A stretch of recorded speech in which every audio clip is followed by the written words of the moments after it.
আজি বনালোঁ জাতিলাও বিলাহীৰে মাছৰ জোল। আমাৰ অসমৰ একেবাৰে থলুৱা ৰেচিপি। পলম নকৰি মই ভিডিঅ'টো আৰম্ভ কৰোঁ। নমস্কাৰ বন্ধু বান্ধৱীসকল, মোৰ অন্য এটি ভিডিঅ'লৈ আপোনালোক সকলোকে পুনৰবাৰ স্বাগতম জনাইছোঁ।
চব্জি কাটিছোঁ কলিজা। এখন টেবুল নল'বাচোন, নল'বা।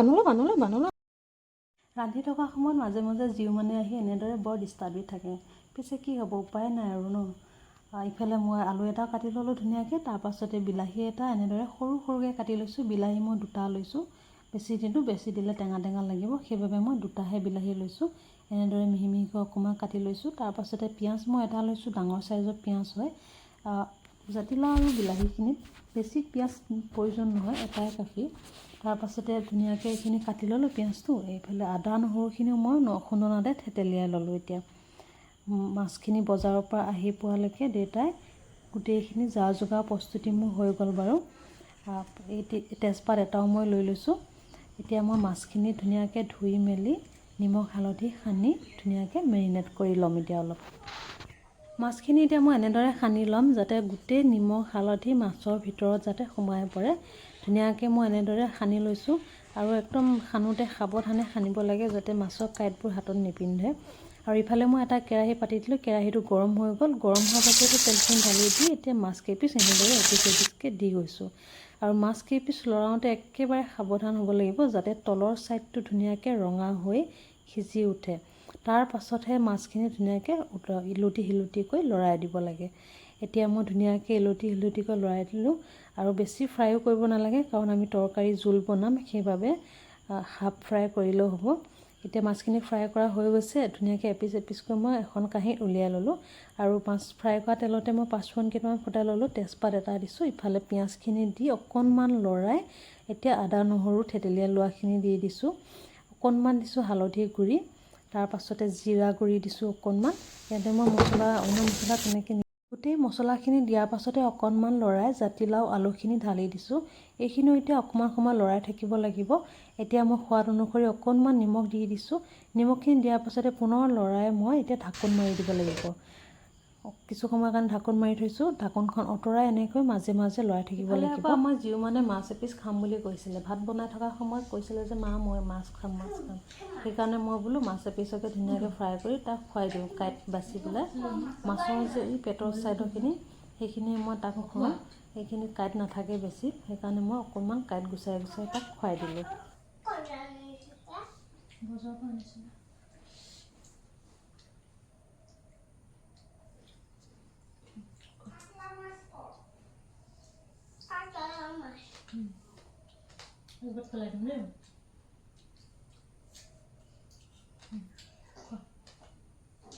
জিউমানক আকৌ মাছ পিচ ধুনীয়াকৈ খুৱাই ল'লোঁ কাঁইট বাচি।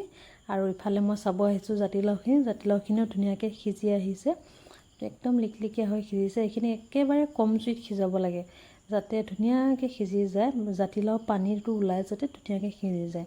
এতিয়া মই ঘুটনিডালে ভালদৰে ভাঙি দিলোঁ, অকণমান গুড়ি কৰি দিছোঁ, গ্ৰেভি টাইপৰ কৰি দিছোঁ। এতিয়া মই পানীখিনি দিছোঁ, পানী দি ধুনীয়াকৈ মাছকেইপিচ দি এতিয়া উতলিব দিম। বিলাহীখিনি মই এতিয়া নিদিওঁ, বিলাহী পাছত দিম, কাৰণ পেহীয়ে বিলাহী নাখায়, সেইবাবে তেওঁৰ কাৰণে উলিয়াই পেলাইহে মই বিলাহী দিম। আৰু কেনেধৰণে দিওঁ আপোনালোকক দেখুৱাই আছোঁ, ভিডিঅ'টো একেবাৰে শেষলৈ চাই থাকিব। এতিয়া মই মাছকেইপিচ দি সিজিবৰ কাৰণে উতলিব দিম। এটা কেৰাহীত বিলাহীখিনি ভাজি ল'ম, মাছখিনি সিজালৈকে বিলাহীখিনি মই ধুনীয়াকৈ অকণমান ভাজি ল'ম। নিমখ অলপ দি অকণমান লৰাই দিছোঁ যাতে বিলাহীখিনি গলি যায় তেলতে। আৰু এইফালে মাছখিনি উতলি আছে, ধুনীয়াকৈ মাছ সিজিও গৈছে। এতিয়া মই জলকীয়া গুড়ি অকণ দিছোঁ, জালুকৰ গুড়ি অকণমান দি লৰাই এনেদৰে উতলিব দিম অলপ সময় উতলাৰ পাছতে মই পেহীৰ কাৰণে এক্সট্ৰাকৈ বাতিত উলিয়াই বিলাহীখিনি ধুনীয়াকৈ দি দিম। সোৱাদ অনুসৰি অকণমান নিমখো দি দিছোঁ, নিমখখিনি দি অকণমান লৰাই লৈছোঁ। ইফালে মোৰ বিলাহীখিনি ধুনীয়াকৈ গলি গৈছে, বিলাহীখিনি এতিয়া তৰকাৰীখিনি ঢালি অকণমান গোটেই তৰকাৰীখিনিত যাতে মিলি যায়। এয়া মোৰ লাহে লাহে জাতিলাও বিলাহী মাছৰ আঞ্জা ৰেডি হৈ আহিছে।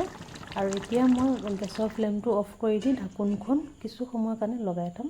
এয়া মই 5 মিনিটৰ পাছতে মই দেখুৱাই আছোঁ, তৰকাৰীৰ কালাৰ কি সুন্দৰ হৈছে, একদম খাবলৈ কি যে টেষ্টি হৈছিল নহয়। এবাৰ বনাই খাই চাব, এইটো সকলোৱে বনাই খায় বাৰু, যিসকলে নাই খোৱা তেওঁলোকে বনাই খাব। এতিয়া মই ধুনীয়াকৈ দুপৰীয়া থালিখন সজাই লৈছোঁ, লগতে লৈ লৈছোঁ মই ফ্ৰাই কৰা মাছ এপিচ আৰু জলকীয়া দুটা লৈ ধুনীয়াকৈ দুপৰীয়া সাজটো পেট ভৰাই খাই দিওঁ।